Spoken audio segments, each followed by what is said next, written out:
Well, good evening. You're very welcome back to the channel. Tonight we are at the ruins of the three Loughinisland churches. And before I take you into it, I just want to show you where I've come from. Just at the very end of that lane is the road that takes you to Loughinisland itself. It's just a few moments away. I've come up here and I've parked. And as we come into this lovely place, you can see the sign by the State Care Monument Association, the Northern Ireland Environment Agency, and they have wrote out some information that I'm going to talk you through in a little bit more detail. So if you want to, you can pause the video here.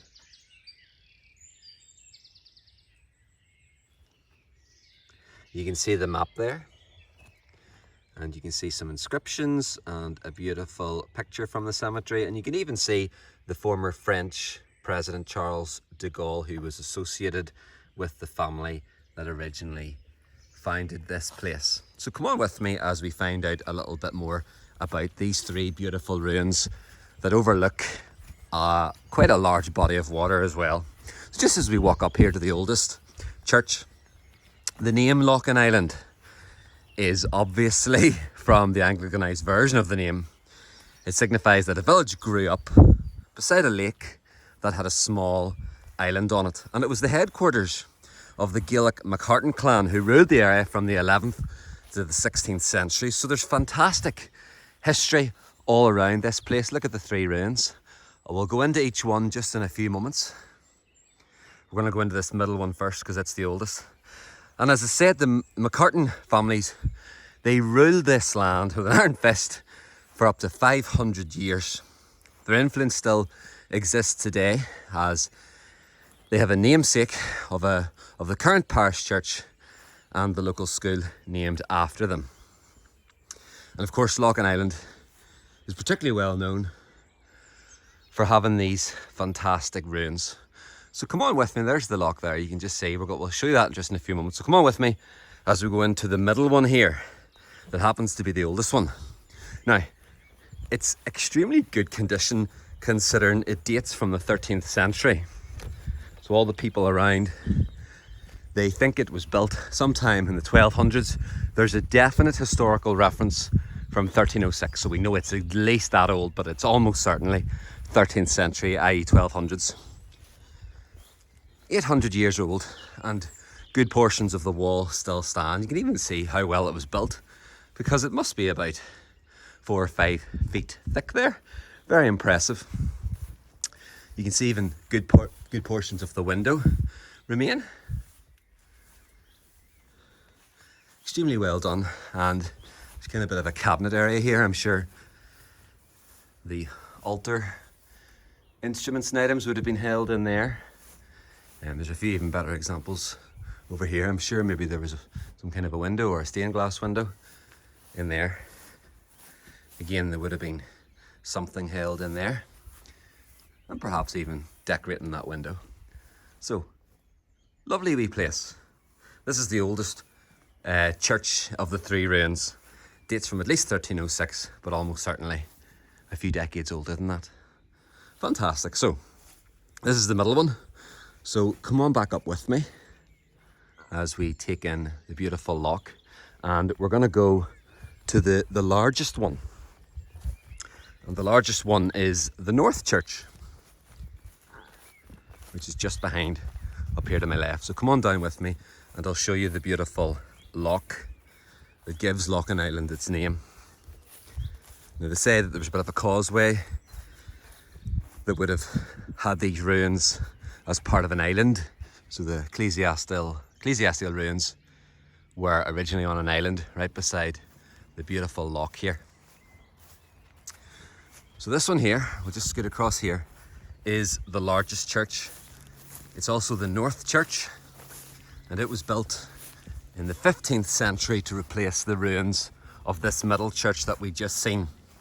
And it was in continued use until 1720. I think the notice board said that Protestants and Catholics alike used these ruins until the Protestants took off and took the roof away with them. Then this church fell into disrepair.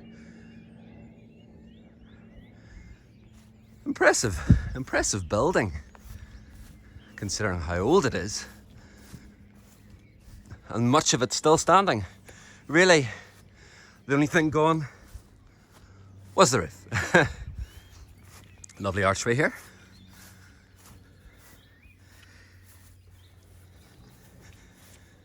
Wow, look at that. Isn't that fantastic? Look how high up that was. Even for something to have been built in the 15th century, the 1400s, and built so long ago to still be standing in relatively good condition. What's left of me in 600 years won't look as good as the ruins of this church, so absolutely marvellous, isn't it? Absolutely huge and enormous. Lovely archway as well. I'm sure it looked fantastic in its day. Beautiful. And you can see quite a fantastically kept graveyard. So kudos to the team who are looking after this. There's quite an impressive mausoleum there just as we came in. I don't think I got the chance to show my viewers. So this is the North Church. This is the largest one. It was built in the 15th century and it was used until around 1720, and it was built to replace the middle church. So come on with me to the most recent church, which is also the smallest church, which is also the South Church. And it was built in the 17th century, and it is called the Old McCartan Church.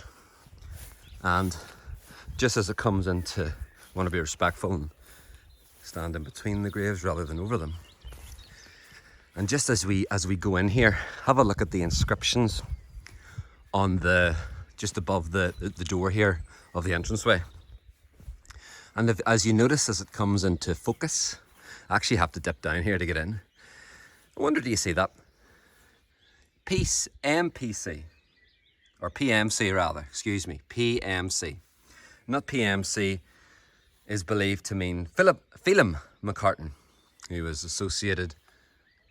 one of the prominent family members. And then just on the other side, I wonder, is it as visible to you as it is to me? But it seems to say 1636. So there's a memorial here to Phelim McCartan in referencing back to 1636. And I've just noticed, I didn't notice this in the original walk around. Looks like that's some kind of a head or a buttress to someone. So come on with me as we dip down and have a look inside. Careful not to hit our heads. Looked like the ruin was touched up there in 2004.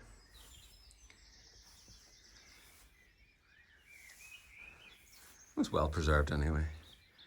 And then obviously some people have still been buried in here since then.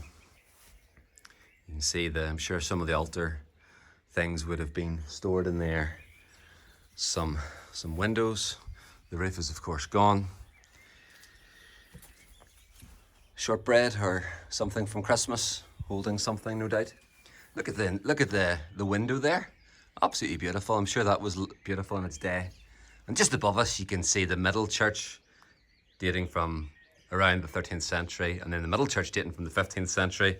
And this church is small yet, but it dates from the 17th century. Lovely. I think it's lovely coming to places like here and enjoying the lovely scenery and taking a bit of nature in with us as well. Hope you've enjoyed the video. If you've come across the video for the first time and this is the first time you're viewing anything on my channel, please do feel free to subscribe and follow along. Wherever you are today, I hope you have a wonderful day. Over and out from Loughinisland Church ruins.